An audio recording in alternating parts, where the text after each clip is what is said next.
Bismillahirrahmanirrahim. Alhamdulillahi rabbil alamin. Wassalatu wassalamu ala Rasulillah wa ala alihi wa sahbihi man tabi'ahum bi ihsan ila yaumil din wa ba'd. Fa alhamdulillah. Kita bersyukur kepada Allah Subhanahu wa taala ala kulli ni'matin. Fa dzakara al-muallif rahimahullahu taala di pertemuan kemarin bahwa usul dalal ahli al-bid'ah yaduru ala syai'aini atau al-amraini syai'ain. Asal kesesatan ahlul bid'ah itu bermuara pada dua perkara. Yang pertama apa? Ahsan, barakallahu su'udzan billahi subhanahu wa ta'ala. Nah, yang kedua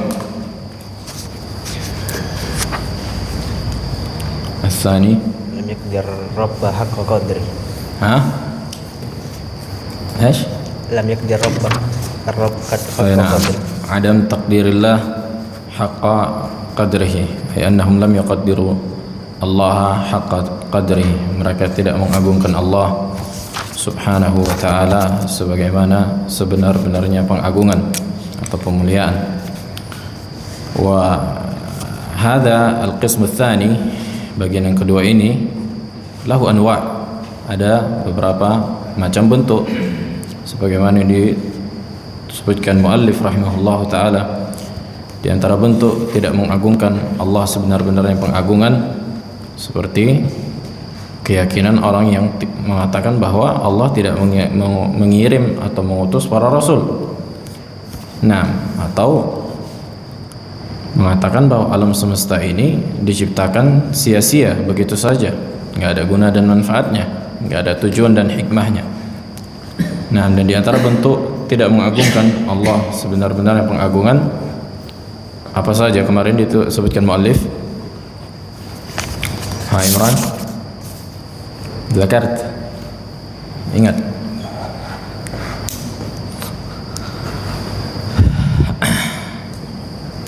Apa di antara bentuknya?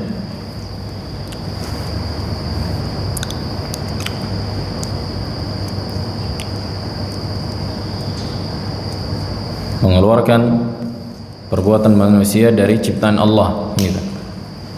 Nah, sebagaimana yang diyakini orang-orang Qadariyah Al-Mu'tazilah, bahwa mereka mengatakan bahwa perbuatan yang dilakukan manusia bukan bagian dari ciptaan Allah. Nah, kemudian kebalikan mereka, yakni firqah Jabriyah.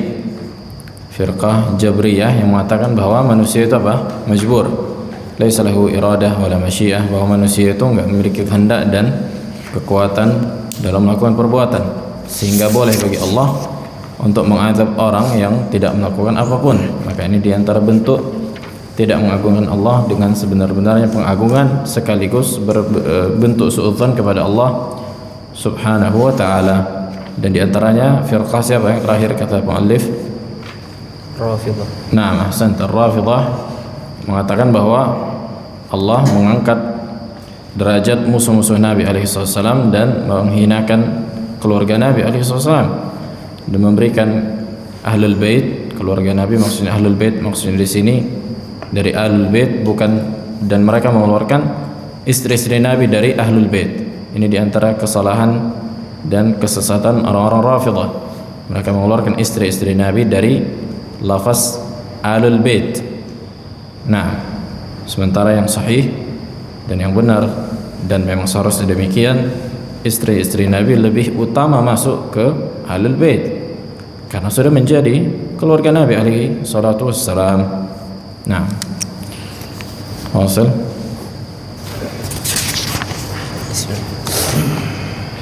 قال المؤلف وبالجملة فهذا باب واسع والمقصود أن كل من عبد مع الله غيره فإنه عبد شيطانا.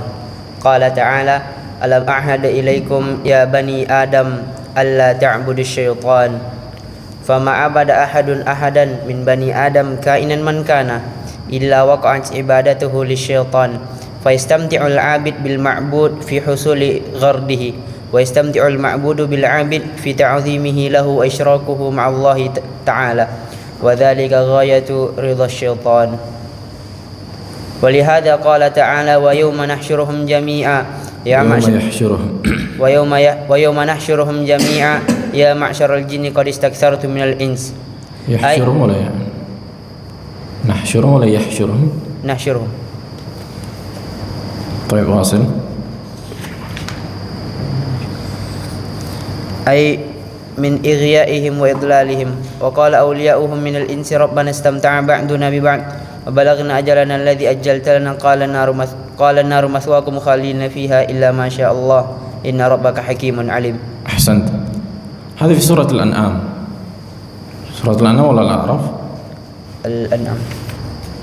ويوم يحشرهم هكذا بالياء ويوم يحشرهم جميعا. طيب قال المؤلف رحمه الله تعالى dan secara umum kata beliau di antara bentuk kesyirikan ini pintu yang sangat luas, pintu kesyirikan dan kekufuran, bahwa maksudnya adalah bahwa seluruh atau siapapun yang menyembah selain Allah maka hakikatnya dia menyembah syaitan. Makanya dan muallif rahimahullah taala mengambil kalam Ibnul Qayyim rahimahullah. Makanya dari sinilah sisi di mana sebagian ulama mengatakan bahwa tidak ada perbedaan antara syirik dan kufur. Hadza fil ma'al wa laysa fil haqiqah. Ma ma'na fil ma'al ay fil hukm. Kan sebagian ulama mengatakan apa perbedaan syirik dan kufur? Sudah kita bahas kemarin di pertemuan sebelumnya kan? Apa perbedaan syirik dan kufur? Nah, Imran. Kalau syirik lebih khusus, kalau kufur contohnya ahsant. Barakallahu fiik. Maka kufur am kan gitu. Lebih umum dibandingkan syirik. Hadza ala qaul ba'd ahli al-ilm.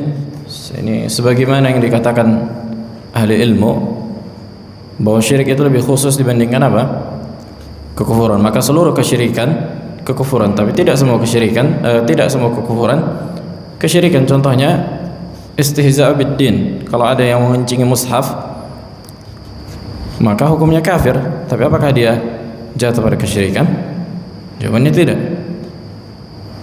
Begitu juga orang yang meninggalkan sholat. Nah, seperti yang disebutkan dalam hadis, maka orang yang meninggalkan sholat ala ikhtilaf ya aqwali ulama kan itu. Sebagian ulama mengatakan siapa saja yang meninggalkan satu sholat saja dengan sengaja maka kafir. Nah, maka dia kafir tapi tidak dengan syirik. Maka kata sebagian ahlul ilm hakikatnya dia syirik juga. Nah, ketika dia meninggalkan salat tadi berarti dia mengikuti syaitan. Maka bentuk mengikuti syaitan ini berarti mengibadahi syaitan. Hakadha. Wa kama qala al-muallif huna qala anna kull man abada ma'a Allahi ghairah fa inna ma abada syaitanan. Fa inna ma abada syaitanan. Nah, kama qala Ibnul Qayyim fi Nunniyah, apa katanya? Haraba min riqqi, apa katanya? Haraba min riqqi ilahi wa waqa'u fi riqqi syaitani, atau kama qala Ibnul Qayyim. Mereka lari dari beribadah menjadi hamba Allah sehingga jatuh pada menjadi hamba syaitan. Nah, sebagaimana Allah sebutkan di surah Yasin, alam ahad ilaikum ya bani Adam alla ta'budu syaitan. Bukankah sudah kita jadikan perjanjian di antara kalian wahai bani Adam supaya kalian tidak beribadah kepada syaitan. Kemudian kata beliau fama abada ahadun ahada, dan tidaklah siapapun yang menyembah pihak lain dari bani Adam maka dia sungguh jatuh pada peribadatan kepada syaitan. Kan gitu. Hakikatnya dia mengikuti syaitan. Nah, wa istamti'ul ma'bud bil 'abid.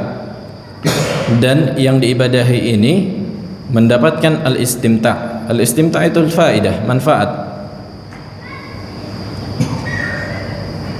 Nah, dalam mengagungkannya, pemuliaan istimta', hakikatul istimta' maksudnya muamalah, bermuamalah dengan syaitan.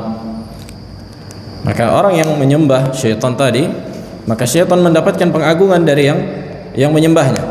Maka inilah bentuk kesyirikan kepada Allah Subhanahu wa ta'ala, yang dimana ini adalah puncak dari keinginan syaitan. Kan syaitan pengen semua orang di muka bumi apa? Kafir. Itu kan tujuan syaitan, supaya apa? Ada kawannya di neraka. Nah, walihada qala ta'ala, kemudian Allah katakan wa yauma yahsyuruhum jami'an, ketika seluruh makhluk dikumpulkan pada hari kiamat, dan dikatakan kepada al-jin, al-maqsud bil jin asy-syaitan al-kafir, al-jin al-kafir. Nah, qad istakthartum minal ins ay min ighwa'ihim, sungguh kalian telah banyak menyesatkan manusia. Nah, wa qala awliya'uhum, dan berkata wali-wali syaitan, orang-orang yang menyembah syaitan berkata di hari kiamat dari kalangan manusia, Rabbana istamta'a ba'duna bi ba'din, ya Allah, di antara kita ini saling membuat muamalah, di antara muamalahnya adalah ibadah. Dan ayat ini menunjukkan hukum muamalah dengan jin adalah kufur. Hukum asal muamalah dengan jin, apapun bentuknya, adalah kekufuran. Dan tergelincir sebagian ahli ilm yang mengatakan bahwa bolehnya menjadikan jin atau bermuamalah atau meminta bantuan jin dalam rangka perkara yang mubah. Jadi dilihat dalam perkara apa, kata mereka. Kalau perkara mubah maka mubah, kalau perkara yang baik maka baik, maka atau muharram muharram. Hadza laysa bisahih. Dan ini tidak sahih. Yang benar, apapun bentuk muamalah antara jin dan manusia, maka itu adalah kekufuran dan kesyirikan, illa Sulaiman, kecuali Sulaiman, yang dimana ini menjadi kekhususan bagi Nabi Sulaiman alaihi salam. Nah, adapun Nabi sallallahu alaihi wasallam ketika menyampaikan, saya sebutkan surah Al-Jin, menyampaikan wahyu kepada para jin, maka ini bukanlah dalam bentuk muamalah kepada mereka. Nah, karena Nabi sallallahu alaihi wasallam enggak mendapatkan, dalam tanda kutip, tidak mendapatkan manfaat dari mereka. Dan ini sudah menjadi tugas Nabi, dan ini menjadi kekhususan bagi Nabi, karena seorang Nabi menyampaikan apa yang dia dapatkan dari Allah, dari wahyu. Nah, wadah, jelas. Wasil. فهذه إشارة لطيفة إلى السر الذي لأجله كان الشرك أكبر الكبائر عند الله، وأنه لا يغفر بغير التوبة منه، وأنه موجب للخلود في العذاب العظيم، وأنه ليس تحريمه وقبحه لمجرد النهي عنه فقط، بل يستحيل على الله سبحانه وتعالى أن يشرع عبادة إله غيره، كما يستحيل عليه ما يناقض أوصاف كماله ونعوت جلاله. Ahsant. Berkata penulis rahimahullah ta'ala, maka dari sini menunjukkan sebuah isyarat yang latif, bahwa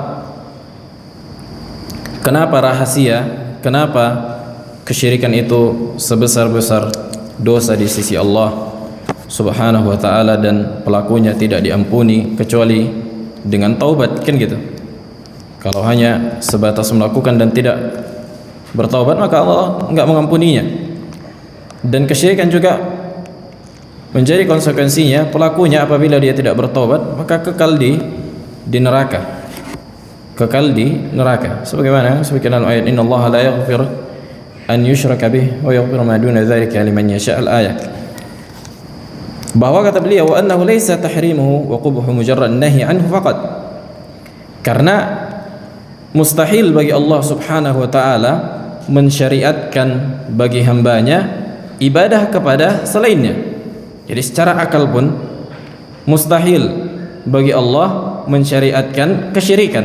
Makanya selalu dalam Al-Quran disebutkan ma anzalallahu min sultan, ma anzalallahu min sultan, kan itu disebutkan tidak ada sultan, maksudnya ini kata para ulama ahli tafsir sifatun kasyifah wa laysa mafhum lahu, kan itu enggak ada mafhum mukhalafahnya, tapi sifatun kasyifah yang menunjukkan bahwa seluruh kesyirikan tidak pernah datang dari Allah Subhanahu wa taala. Nah, sebagaimana yang menjadi sebuah ketidakmungkinan apabila terjadi kesyirikan, maka ini kesyirikan ini hakikatnya membatalkan sifat kesempurnaan bagi Allah Subhanahu wa taala. Sudah kita bahas bahwa kesyirikan, syirkul uluhiyah, hakikatnya apa? Membatalkan keberhakan Allah dalam peribadatan, kan gitu kan? Siapa yang menyembah selain Allah, hakikatnya dia batalkan tuh.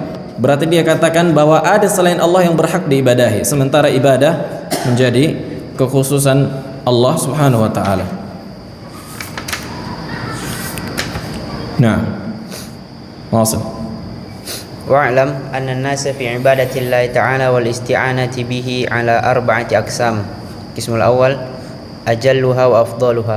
Ahlul ibadati wal isti'anati billahi 'alaiha fa ibadatullahi ghayatu maradihim wa talabuhum minhu ay yu'inahum 'alaiha ويوفقهم للقيام بها نهاية مقصودهم ولهذا كان أفضل ما يسأل الرب تعالى الإعانة على مرضاته وهو الذي علمه النبي صلى الله عليه وسلم لمعاذ بن جبل فقال يا معاذ والله إني أحبك فلا تدع أن تقول في كل دبر صلاة اللهم أعني على ذكرك وشكرك وحسن عبادتك فأنفع الدعاء طلب العون على مرضاته تعالى. أحسنت.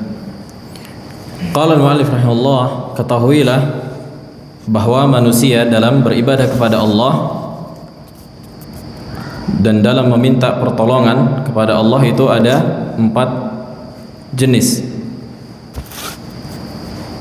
Di orang yang meminta pertolongan dan beribadah kepada Allah ada 4 jenis.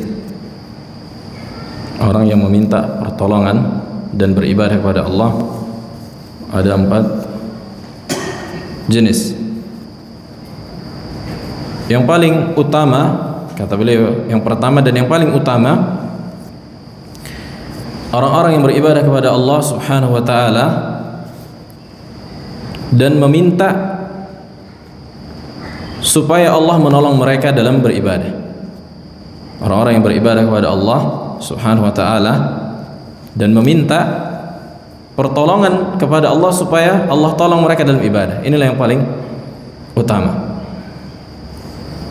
Jadi mereka, permintaan mereka kepada Allah bukan hanya sebatas perkara dunia, tapi supaya Allah tolong mereka beribadah.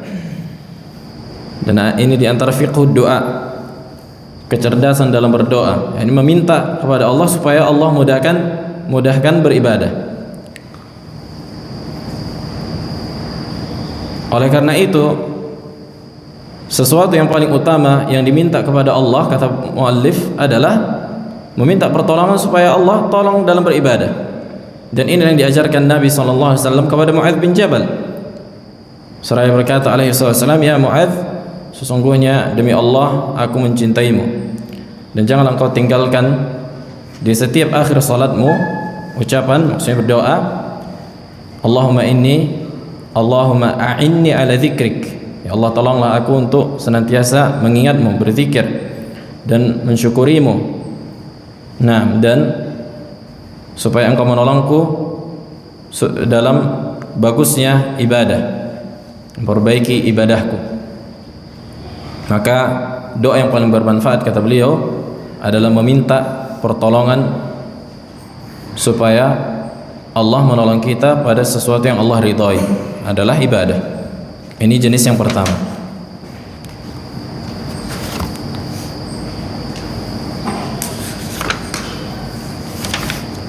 Nah, maksud.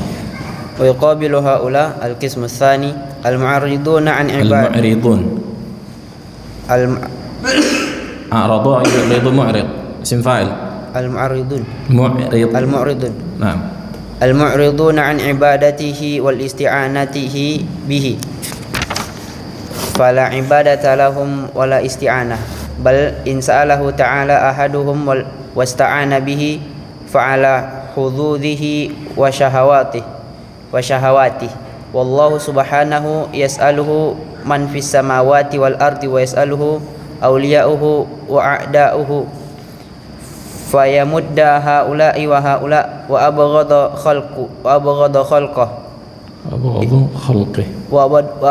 khalqihi iblis وأبغض خلقه إبليس هكذا وأبغض خلقه إبليس ومع هذا أجاب سؤاله وقضى حاجته ومتعه بها ولكن لما لم تكن نعم لم تكن عونا لما kalau 5 soal لم ولكن لم تكن عونا ولكن لما لم تكن عونا ولكن لما لم تكن عونا على مرضاته كانت زيادته كانت زيادة في شقوته وبعده وهكذا كل من سأله تعالى واستعان به على ما لم يكن عونا له على طاعته كان سؤاله مبعدا له عن الله فليتدبر العاقل هذا وليعلم أن إجابة الله لسؤال بعض السائلين ليست لكرامته عليه بل قد يسأله عبده الحاجة فيقضيها له وفيها هلاكه ويكون منعه منها حماية له وصيانة والمعصوم من عصمه الله والإنسان على نفسه بصيرة. أحسنت. هذا من أعظم الكلام استفاد المؤلف من كلام ابن القيم رحمه الله di kitab Madarik As-Salikin. Kata beliau, jenis yang kedua dari orang yang beribadah kepada Allah dan meminta dan berdoa kepada Allah, jenis yang kedua kata beliau, orang-orang yang berpaling dari ibadah kepada Allah Subhanahu wa taala. Jadi kontradiksi dari yang pertama. Kalau yang pertama kan mengarah kepada Allah, meminta pertolongan supaya ditolong dalam ibadah. Kalau ini berpaling, orang-orang yang berpaling dari ibadah kepada Allah serta tidak mau meminta pertolongan. Jadi yang mereka lakukan tidak beribadah dan tidak minta pertolongan. Tapi kalaupun mereka meminta, kata beliau, kalaupun ada hajat mereka, maka itu hanya perkara sifatnya yang berkaitan dengan hawa nafsu dan syahwat. Dan ini tercela, makanya sebutkan ada meminta perkara dunia secara asal mubah kan gitu. Akan tapi dicerah para ulama, orang-orang yang meminta hanya perkara dunia saja dalam otaknya. Permintaan doanya saya dunia terus, nggak ada selamat dari neraka, masuk ke dalam surga. Nah, hanya perkara dunia terus. Ini tercela. Harus ada yang diutamakan adalah perkara akhirat kan gitu. Dan dunia tabaan. Nah, dan Allah Subhanahu wa taala seluruh yang di langit dan di bumi meminta kepadanya. Artinya Allah nggak butuh kepada mereka gitu. Dan wali-wali Allah meminta kepadanya. Dan begitu juga musuh-musuh Allah kan gitu. Maka Allah berikan mereka dan mereka. Artinya Allah berikan orang-orang yang beriman dan orang-orang kafir. Dan lihatlah sebagaimana iblis, manusia yang paling dibenci oleh Allah Subhanahu wa taala. Allah kasih permintaannya, Allah kabulkan permintaannya ketika dia meminta. Nah, qala rabbi anzirni ila yaumi yub'atsun kan gitu. Ya Allah, berikanlah aku waktu masa tenggang sampai hari kiamat supaya menyesatkan manusia, enggak langsung masukin ke neraka. Maka Allah kasih apa? Allah penuhi permintaannya. Itu menunjukkan bahwa apa? Iblis meminta kepada Allah, Allah penuhi permintaannya.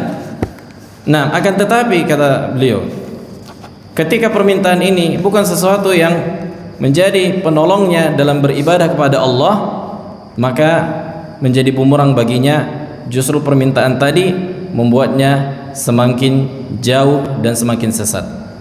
Sekiranya dia meminta agar Allah mengampuninya, tentu Allah mengampuninya.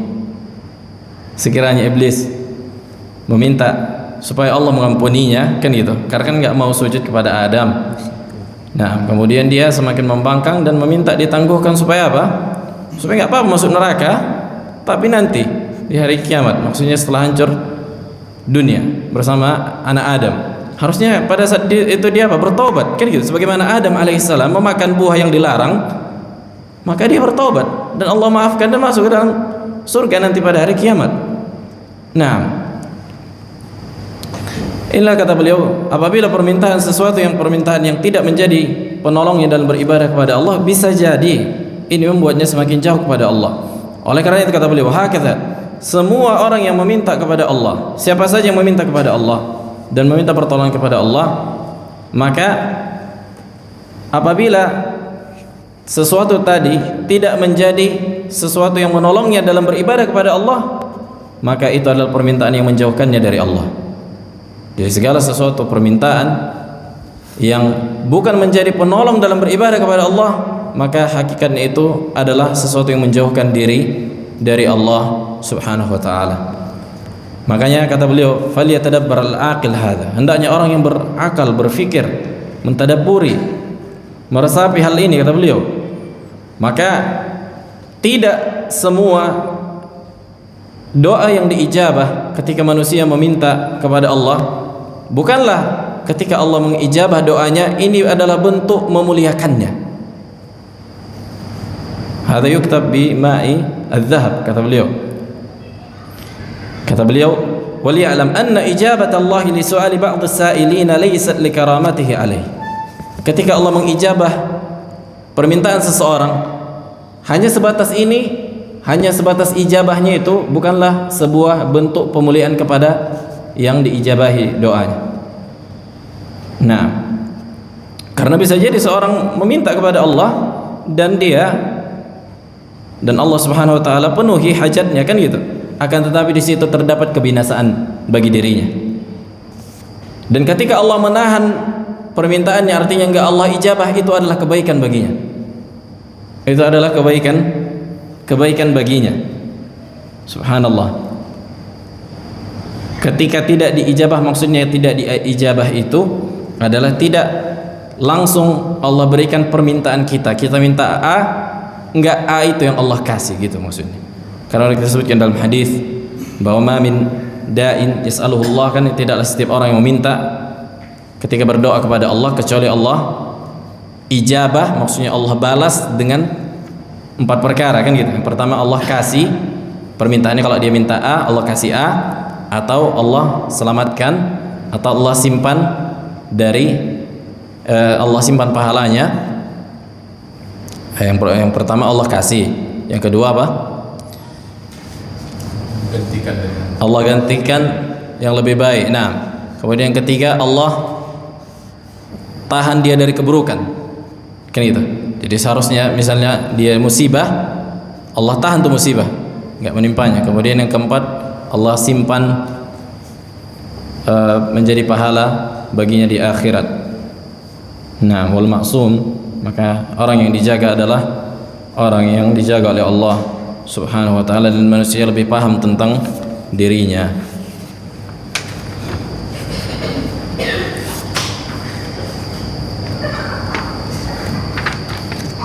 Nah, wasallam. وعلامة هذا أنك ترى من صانه الله من ذلك وهو يجهل حقيقة الأمر إذا رآه سبحانه يقضي حوائج غيره يسيء ظنه به تعالى وقلبه محشو بذلك وهو لا محشو وقلبه محشو بذلك وهو لا يشعر وأمارة ذلك حمله على الأقدار وعتابه في الباطن لها ولقد كشف الله تعالى هذا المعنى غاية الكشف في قوله تعالى فأما الإنسان إذا ما ابتلاه ربه فأكرمه ونعمه فيقول ربي أكرمن وأما إذا ما ابتلاه فقدر عليه رزقه فيقول ربي أهانن كلا أي ليس كل من أعطيته ونعمته وخولته فقد أكرمته وما ذاك لكراماته علي ولكنه ابتلاء مني وامتحان له ayashkuruni fa'ataituhu fawqa dhalika am yakfuru bi yakfuruni faslubuhu iyahu wa uhawwiluhu anhu li ghairi wa laysa kullu man ibtalaituhu fadayyaqtu alayhi rizqahu wa ja'altu biqadari la yufaddilu anhu dhalik min hawanihi alayya walakinahu ibtila wa imtihan minni lahu ayasbiru fa'ataitu ad'afu ma fatahu am yaskhatu fayakunu hadduhu as-sakhat. Ahsanta. Baik. Kata beliau, apa tandanya? Kan gitu. Tandanya engkau melihat bahwa orang yang Allah jaga dari perkara itu, maka hakikatnya dia jahil terhadap apa yang Allah lakukan. Jadi orang-orang yang obsesinya hanya perkara dunia, maka akan muncul hasad pada dirinya. Ini maksudnya kata beliau. Nah, contohnya ketika engkau melihat ketika Allah memberikan manusia hajatnya gitu. Allah lebarkan ladangnya, Allah banyakkan mobilnya, kan gitu. Makin bakit usahanya. Nah, kata beliau di sini, ketika orang lain yang diberikan oleh Allah, nah ketika kita melihat, oh kok si fulan itu, nah ya pernah dia sholat, tapi mungkin lebar ladangnya, kan gitu. Inilah bentuk suudzon kepada Allah Subhanahu wa taala. Inilah bentuk suudzon kepada Allah. Ini di antara bentuk suudzon kepada Allah Subhanahu wa taala. Dan hatinya dipenuhi dengan itu, padahal hakikatnya dia kontradiksi, kan gitu, menolak takdir Allah. Dan dia enggak menyadarinya gitu. Dan dia enggak menyadarinya. Sehingga itulah yang mendorongnya untuk mencela takdir Allah Subhanahu wa taala. Mencela takdir Allah. Sungguh Allah telah ungkap sebagaimana Allah sebutkan dalam ayat, fa ammal insan, adapun manusia apabila Rabbnya mengujinya, kan itu, fa akramahu wa na'amahu, memuliakannya dan berikannya nikmat, maksudnya dari perkara dunia, Allah luaskan hartanya, fa yaqulu rabbi akraman, maka katanya Rabbku telah memuliakanku. Wa amma idza ibtalahu faqadara alaihi rizqah fa yaqulu rabbi ahanan. Adapun apabila Allah mengujinya dengan kefakiran, kemiskinan, dan menyempitkan rezekinya, seret pemasukannya, maka dia mengatakan, aduh Allah menghinakanku ini. Apa kata Allah? Kalla, min babi rad, tidak demikian, bal la tukrimuna al-yatim, bahkan kalian tidak memuliakan anak yatim. Ila akhir ayat. Kata beliau, maksudnya apa? Laisa kullu man a'taituhu wa na'amtuhu wa khawaltuhu faqad akramtuhu. Tidak semua orang yang aku berikan, aku luaskan hartanya, aku berikan kenikmatan, maka ini adalah simbol kemuliaan. Bukan simbol dalam memuliakan orang tadi. Bukan tandanya ini, bukan kayak gini. Akan tetapi itu, kata beliau, kata penulis, maksudnya dia sedang menceritakan tafsir ayat tadi, walakinahu ibtila'un minni wa imtihanullah. Akan tapi ini adalah bentuk ujian, kan gitu, bentuk ujian kepadanya. Kalau orang yang tidak pernah sholat, orang yang tidak pernah ngaji, tapi makin banyak uangnya, makin lebar hartanya, berarti ini istidraj, kan gitu. Kok bisa nih orang nggak pernah ibadah, yang perkara yang wajib saya tinggalkan, tapi makin lebar, berarti ini bukan sebuah kebaikan, bukan sebuah kebaikan bagi dirinya. Buktinya dia makin jauh sama Allah, kan itu. Ayashkuruni fa'tiyahu fawqa dzalika am yakfuruni fa aslubu iyyahu. Nah, apakah dia bersyukur kepadaku sehingga aku berikan pahala dan kebaikan yang lebih besar dari yang aku berikan di dunia ini, atau dia kufur kepadaku sehingga aku akan cabut itu dan aku akan pindahkan kepada selainnya, imma di dunia atau di akhirat. Maka tidak semua, begitu juga tidak semua orang yang Allah uji, kata beliau, walaysa kullu man ibtalaituhu fadayyaqtu alaihi rizqa. Tidak semua yang diuji dengan kemiskinan dan kesempitan harta maka itu adalah bentuk penghinaan. Akan tetapi itu juga adalah apa? Ujian dariku. Ayasbiru, apakah dia sabar sehingga aku berikan berlipat-lipat ganda dari apa yang luput darinya, atau dia murka kepadaku, kepada takdir tadi, sehingga yang dia dapatkan juga adalah kemurkaan. Kan gitu. Sebagaimana yang disebutkan dalam hadis, innallaha idza ahabba qauman ibtalahu, sesungguhnya Allah apabila mencintai sebuah kaum, Allah uji. Nah, faman syakara falahu syukur, siapa yang bersyukur maka Allah bersyukur kepadanya. Faman kafara faman sakhata atau sakhita falahu as-sukhut, maka siapa yang murka maka Allah pun murka kepadanya. Nah, subhanallah, kalam yakni nafis fi ghayat an-nafasa. Wasil. Wa bil jumlah fa akhbara ta'ala anna al-ikrama wal ihanati la yadurani wal ihanata la yadurani 'ala al-mali wa si'ati ar-rizqi wa taqdirihi fa innahu subhanahu yuwasi'u 'ala al-kafiri la li karamatihi wa yuqaddiru 'ala al-mu'min la li hawanihi 'alayhi. Wa inna ma yukrimu subhanahu man yukrimu min ibadihi bi ayyuwaffiquhu lima'rifatihi wa mahabbatihi wa ibadatihi wa isti'anatihi. Fa ghayatu sa'adatul abadi fi ibadatillahi wal isti'anati bihi 'alaiha. Ahsant. Ini juga diantara ucapan yang ditulis dengan tinta emas. Kata beliau, maka secara umum Allah mengabarkan bahwa bentuk pemuliaan dan bentuk penghinaan itu tidak berputar pada perkara harta dan luasnya rezeki atau disempitkannya. Karena Allah Subhanahu wa taala melapangkan rezeki orang kafir. Makanya kalau kita lihat, siapa manusia yang paling kaya di muka bumi sekarang? Elon Musk. Mas Elon. Semua kafir. Elon Musk, terus apa? Sahibul Microsoft, Bill Gates. Semua berputar dari siapa? Orang-orang kufar semua.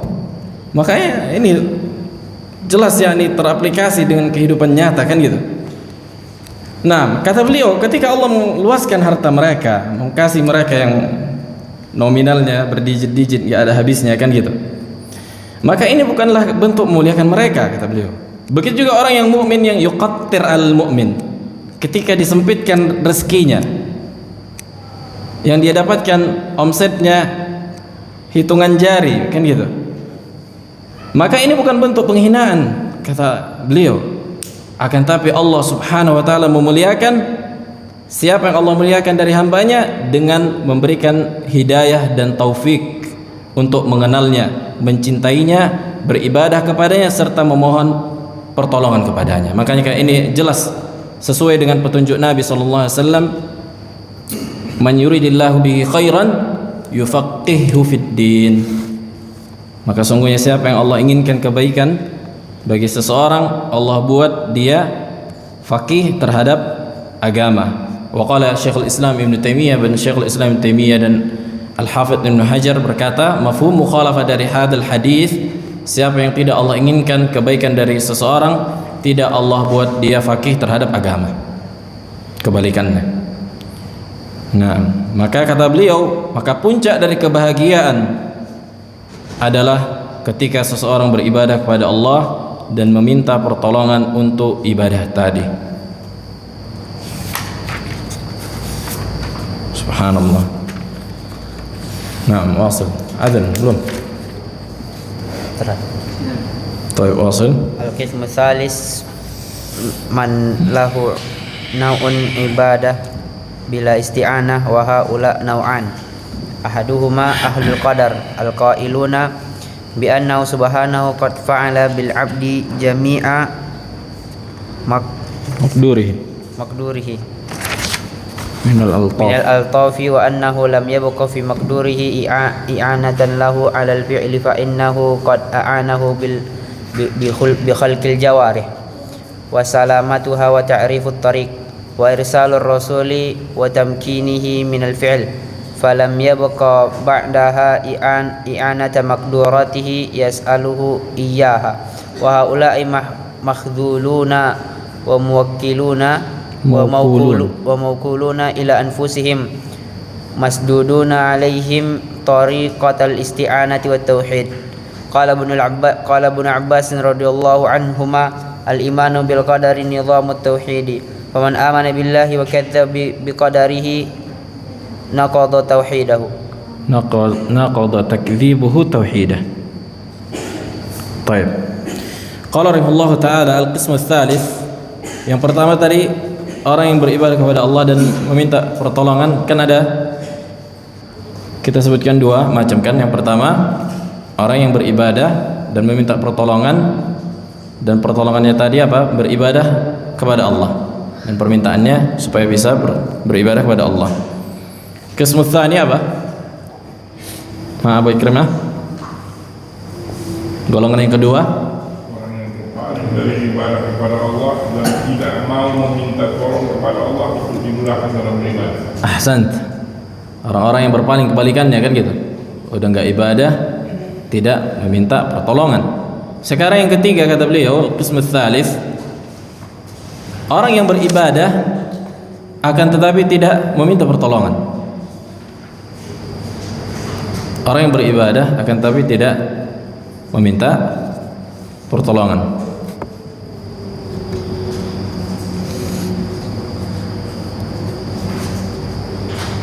Dan orang yang seperti ini ada dua macam.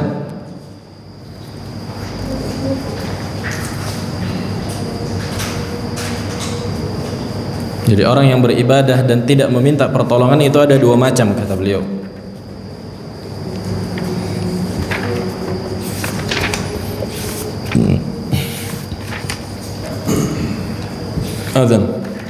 Azan dulu. Cuma mana apa? Cuma mana lagi? Allahumma shalli ala Muhammad wa sallim ala Allahumma rabbana hadhihi as-salatu qa'imah. Baik.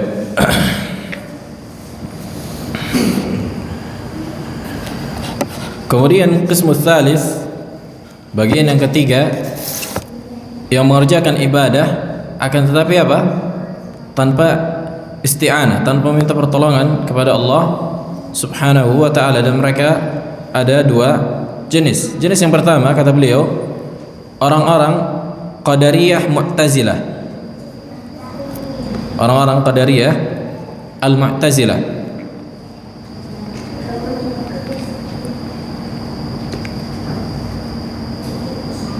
yang dimana mereka mengatakan apa? Yang dimatakan Allah tidak menciptakan perbuatan dan perbuatan mereka dan ibadah mereka, maksiat dan ibadah mereka tidak bagian dari ciptaan Allah Subhanahu wa taala.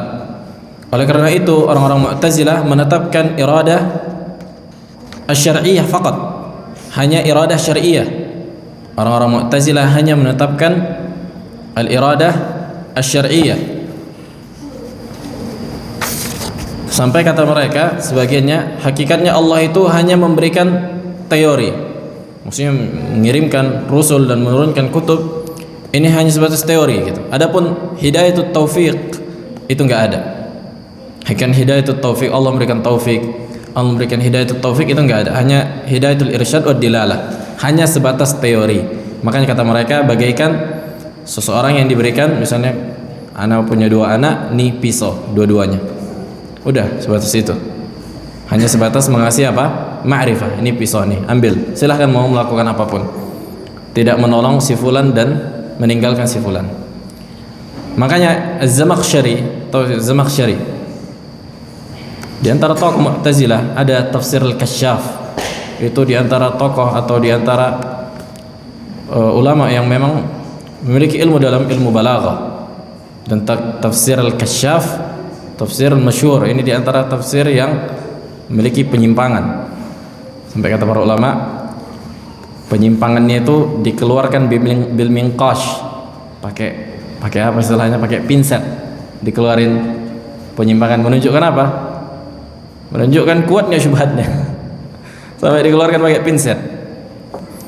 Nah, dia sebutkan apa? Fil basmalah.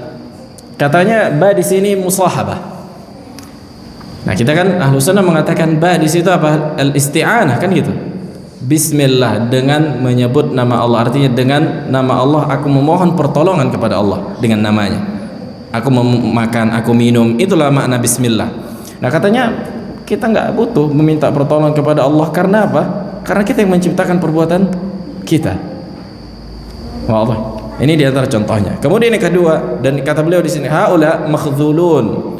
Mereka orang-orang yang ditinggalkan. Makhdhul kebalikan dari muwaffaq. Orang yang diberikan taufik dikatakan muwaffaq.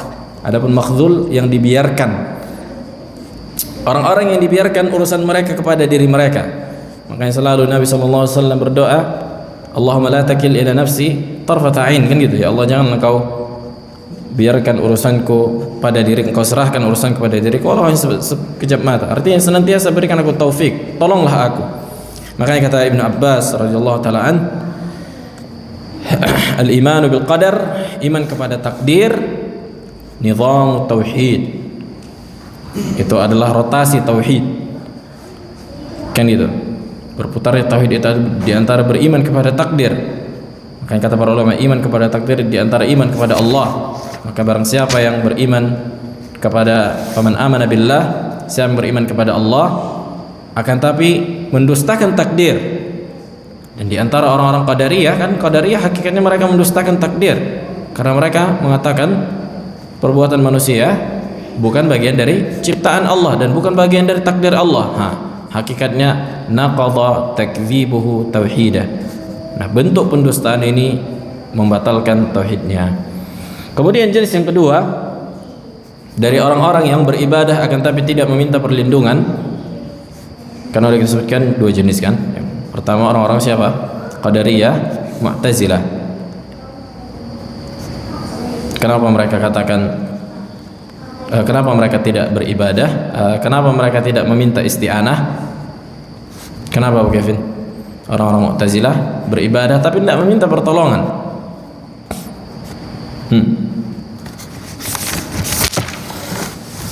Kef? Gimana Imran?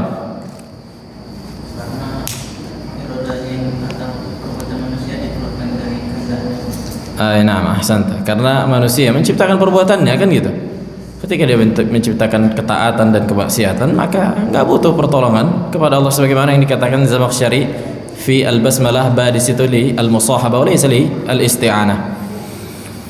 Baik, jenis yang kedua dari orang yang model macam ini yang beribadah tapi tidak meminta pertolongan adalah orang-orang Jabariyah. Kebalikan dari apa? Qadariyah, Mu'tazilah. Ini Jabariyah, di antaranya Asy'ariyah. Asy'ariyah hakikatnya Jabariyah. Orang-orang yang beribadah, mereka beribadah kepada Allah, kan itu.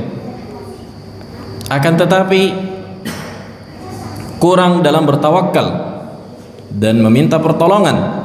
Bahkan sebagian mereka mengatakan bahwa kalau Allah berikan kita sesuatu, pasti kalau Allah menolong kita, pasti akan menolong kita tanpa kita minta. Wallah. Ini malah belok kiri. Yang tadi belok kanan lebih kencang, kan gitu. Yang tadi kan mengatakan kita nggak ada gunanya apa? Meminta pertolongan kepada Allah. Nggak ada gunanya. Karena kita menciptakan apa? Perbuatan kita. Nah, orang Asy'ariyah atau sebagian orang Jabriyah, sebagian mereka mengatakan kalau Allah mau tolong kita, kita bakal ditolong tanpa kita minta. Jelas? Begitu ya, kalau Allah mau memberikan kita, nggak perlu kita berdoa, pasti akan datang. Mereka hapuskan antara hukum sebab dan akibat. Mereka yang menghapuskan apa? Hukum sebab dan akibat. Dan ini di antara penyimpangan akidah dan akal. Sampai kata mereka, ketika seseorang melempar kaca, kaca itu pecah. Kaca itu pecah bukan karena lemparan batu, akan tapi memang apa? Udah pecah. Sekiranya pun nggak dilempar, kata mereka, pecah juga. Tapi pecahnya kaca itu hanya sebatas apa? Bertemunya muwafaqah, muqaranat syai' katanya. Jadi pas batu itu kena, emang mau pecah batu itu, mau pecah kaca itu. Hakikatnya apa? Bukan batu yang memberikan efek pecah pada kaca. Jelas? Jelas apa enggak? Hah? Gimana Abu Ikrimah? Jadi mereka kan menolak apa? Hukum sebab akibat. Hatta untuk membunuh orang katanya. Makanya apa? Hukum mengatakan. Contohnya kan si fulan minan nas, Zaid minan nas, umur 40 tahun. Kemudian Muhammad membunuhnya pakai pisau, ditusuk pakai pisau. Tamam? Kemudian dia mati. Kalau Muhammad enggak menusuk Zaid dengan pisau, apakah Muhammad masih hidup? Coba Nabi. Apakah Muhammad masih hidup? Kalau enggak ditusuk dia, masih hidup enggak dia? Masih? Masih hidup? Mati juga dengan sebab yang lain. Tapi enggak dengan sebab yang lain, ini kan dengan pisau. Hah, gimana? Oke. Ada orang kan kayak gitu kan, dibunuhnya misalnya umur 40 tahun, ditusuknya, kan bilang kalau nggak dibunuhnya gimana, masih hidup atau enggak? Yang pertama, Ahlus Sunnah mengatakan, ini disebutkan di Syarh Tahawiyah Ibn Abil Izz, Ahlus Sunnah mengatakan Allahu a'lam, kita nggak tahu, karena Allah sudah mentakdirkan Zaid ini mati dibunuh oleh Muhammad. Nah, ketika kita katakan Muhammad sekiranya tidak menusuk Zaid, berarti hakikatnya kita mengatakan Allah tidak menakdirkan Zaid mati dengan ditusuknya Muhammad, karena Allah sudah takdirkan dia apa? Sudah takdirkan dia mati dengan ditusuk Muhammad, sebabnya ditusuk Muhammad. Kalau kita katakan tidak ditusuk Muhammad, berarti nggak terjadi apa-apa, nggak tahu kita, kan gitu hakikatnya kan? Berarti Allah nggak mentakdirkan dia mati atau dia tidak hidup. Sebenarnya nggak ada hakikatnya, makanya hadza fardun la yakun, sebenarnya nggak bisa digambarkan. Karena hakikatnya nggak ada. Kan Allah takdirkan si Zaid ini mati apa? Karena ditusuk Muhammad umur 40. Nah, kalau nggak ditusuk, berarti Allah nggak takdirkan apapun. Berarti nggak tahu kita apa hasilnya, kan gitu. Karena dia udah ditakdirkan mati akan ditusuk. Nah, ketika kita katakan tidak ditusuk, berarti Allah tidak menakdirkan dia mati, dia ditusuk. Ada pun sebab lain kan, ini Allah alam, karena dia sudah mati, perkara gaib. Nah, ini qaul Ahlus Sunnah. Adapun qaul Al-Asy'ariyah mengatakan dia tetap mati, karena mereka menafikan sebab. Sekiranya pun tidak dibunuh, maka dia akan mati. Adapun bunuh itu hanya kebetulan saja. Kebetulan saja kata mereka. Wadah. Adapun orang-orang Mu'tazilah yang lebih lucu, mereka katakan maka orang, maksudnya Muhammad tadi yang membunuh Zaid, dia memotong umurnya. Jadi Zaid memiliki 2 umur. Ini lebih gilanya lagi, memiliki 2 umur kan gitu. Cuma ketika dia ditusuk umur 40, dia potong umurnya gitu. Nah, asyahid min hadha, hakikatnya bahwa orang-orang Asy'ariyah dan orang-orang Jabriyah, mereka tidak beristi'anah, tidak meminta pertolongan kepada Allah. Kenapa? Karena kalau Allah mau tolong, maka akan datang pertolongan tanpa harus meminta, tanpa harus berdoa. Ini kata mereka. Karena mereka menolak hukum sebab dan akibat. Sementara Allah memerintahkan untuk melakukan sebab, dan doa di antara sebab. Maka ini yang banyak orang-orang tidak fahami dengan benar. Doa adalah sebab. Doa sendiri secara zat itu di antara sebab. Jadi hakikat dari doa itu adalah sebab. Dengan kita berdoa akan diberikan taufik, akan dimudahkan sebab-sebab yang lain.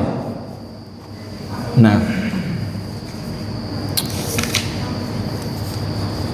طيب قال وهؤلاء, dan mereka lahum nasibun min at-tasarruf bihasab isti'anatihim wa tawakkulihim, wa nasibun min ad-dha'f wal khidlan bihasab qillat isti'anatihim wa tawakkulihim, walau tawakkala al-'abdu 'ala Allah haqqa tawakkuli fi izalati jabalin an makanihi la azalah. Allahu akbar. Kata beliau, dan mereka lahum nasib min tasarruf fi hasab isti'anah. Artinya bisa melakukan perbuatan itu sesuai dengan apa? Memintanya mereka pertolongan kepada Allah Subhanahu wa taala dan bertawakkalnya mereka kepada Allah. Kan gitu. Nah, orang yang tidak diberikan taufik karena tidak meminta pertolongan kepada Allah. Sebagaimana Fir'aun ketika tidak diberikan hidayah, dia nggak mau minta pertolongan kepada Allah. Dia nggak mau hidayah. Dia sendiri nggak mau hidayah, kan gitu. Dan nggak mau bertawakal dan nggak mau minta pertolongan. Sekiranya orang bertawakal kepada Allah, sebenar-benar bertawakal, sungguh dia akan mampu memindahkan gunung dari tempatnya. Kata beliau. Ini menunjukkan apa? Syiddatul mubalaghah fi haqiqat tawakkul. Nah.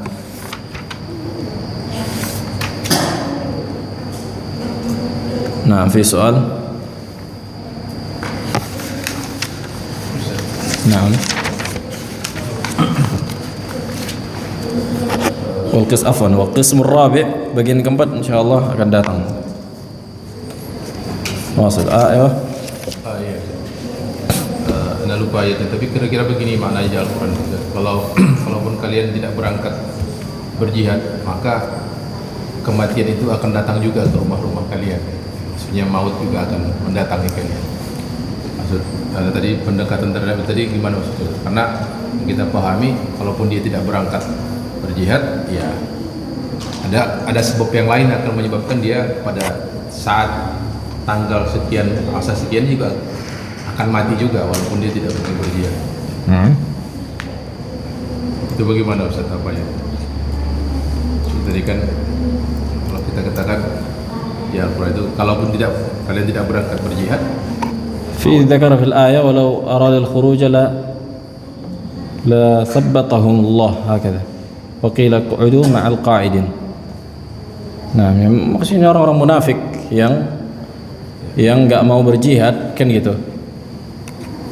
Nah, dan dikatakan kepada mereka uq'udu ma'al qa'idin, maksudnya mereka di antara mereka mengatakan udah diam saja kalian di rumah. Maksudnya mereka akan mati dengan sebab yang lain gitu. Naam sahih, mereka akan wafat dengan yang sebab yang lain. Walau kuntum fi burujin musyayyadah, walau kuntum fi burujin musyayyadah. Aina ma takunu yudrikkumul maut. Di mana saja kalian berada, kematian pasti akan mendatang kalian walaupun kalian di benteng yang kokoh, walaupun kalian berada di rumah kalian. Itulah kurangnya dengan hakikat keimanan kan gitu. Ketika melihat ada peperangan, oh ini langsung mati lah ini gitu. Tapi kalau di rumah kan gitu enggak. Kematian itu 50-50 gitu. Kalau lihat pedang udah 100%. Nah, bukan bermakna bahwa ketika saat dan masanya itu sudah ditetapkan gitu, dan bukan begitu maknanya. Maksudnya? Maksudnya ketika seorang pergi berjihad, nah ini nih besok nih kan. Maka yang tidak berangkat ini pun besok dia juga pasti akan mati, bukan begitu maknanya. Enggak lah. Karena kan tidak semua yang berjihad mati. Orang yang berjihad saja, apakah semua yang berjihad mati? Kan enggak. Yang berjihad saja yang berangkat, enggak semuanya mati. Nah, sebagaimana yang tidak berjihad. Jihad itu diantara sebab kan gitu. Kalau Allah udah takdirkan sebabnya dia begitu, maka dia akan mati dengan cara berjihad atau yang dengan cara yang lain. Nah, ada lagi. Soal juga ini Ustaz. Kita tadi pahami bahwa Allah menetapkan kemuliaan dan kehinaan seseorang itu bukan pada adanya harta atau luasnya rezeki. Ada fenomena yang kita lihat sekarang ini dan itu nyata kan di hadapan kita. Negara-negara kafir itu mereka maju, mereka diluaskan Allah. Jadi ada kesan bahwa ketika seseorang melaksanakan agama ini dengan sempurna, maka siap-siaplah dia untuk miskin dan tidak akan jadi kaya. Itu gimana Ustaz menghafal itu? Dan itu wallahu alam, ini karena kita lihat gitu orang-orang yang mencoba untuk taat kepada Allah, taat kepada Rasulullah, itu hidupnya susah-susah. Sementara orang yang jauh dari Allah itu terkesan ya. Walaupun kita harus meyakini tadi bahwa ya kebahagiaan itu tidak melulu pada harta, tapi ada subhat di situ. Jadi orang-orang ada kesan begitu, dan itu bukan hanya pada pribadi, malah negeri atau bangsa juga begitu kan. Ya, orang-orang yang tidak bertuhan mereka sekarang Masya Allah, apapun mereka bisa buat, apapun mereka bisa beli. Sementara negeri-negeri Islam ini terpuruk, ya kan susah. Wallahu a'lam.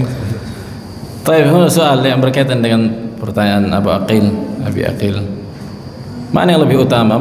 Mal afdal? Al-faqir as-sabir atau al-ghani asy-syakir? Orang kaya yang bersyukur atau orang miskin yang bersabar? Frans. Sama. Berarti enggak ada yang lebih utama. Tergantung tawakal. Naam. Hadza dzakara Ibn Abil Izz fi Syarah Tahawiyah.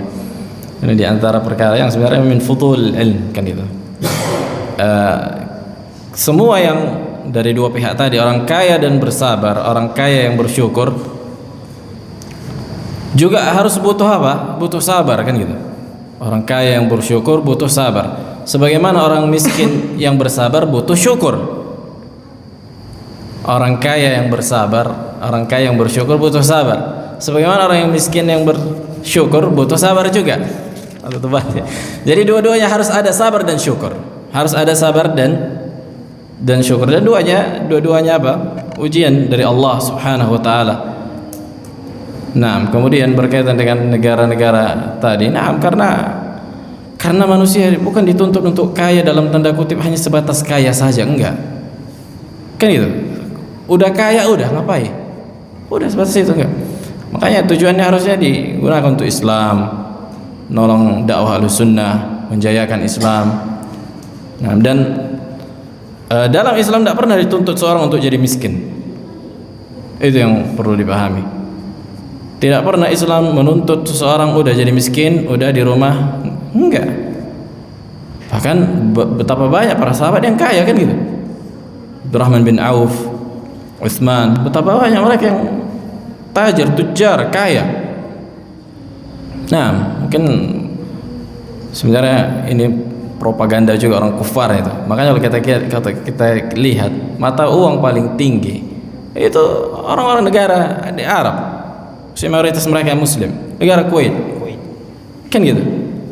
Mata uang yang paling tinggi, jauh. Dolar tuh sungkem sama dia, sama dirham Kuwait. Tapi kenapa nggak diangkat kan gitu? Karena bukan orang Islam yang memegang program atau memegang aturan dunia ini. Karena bank-bank yang dipegang orang-orang Yahudi, mereka bisa mengontrol naik turunnya inflasi dan seterusnya. Nah, ala kullin yang jelas orang yang beragama enggak selalu harus fakir, harus miskin, ini enggak. Nah, sebagaimana orang yang enggak beragama banyak yang fakir, lebih banyak juga orang-orang yang enggak beragama udah ateis, lebih parah lagi kan gitu. Udah ateis, udah kafir, banyak juga yang miskin yang fakir. Nah, alhamdulillah.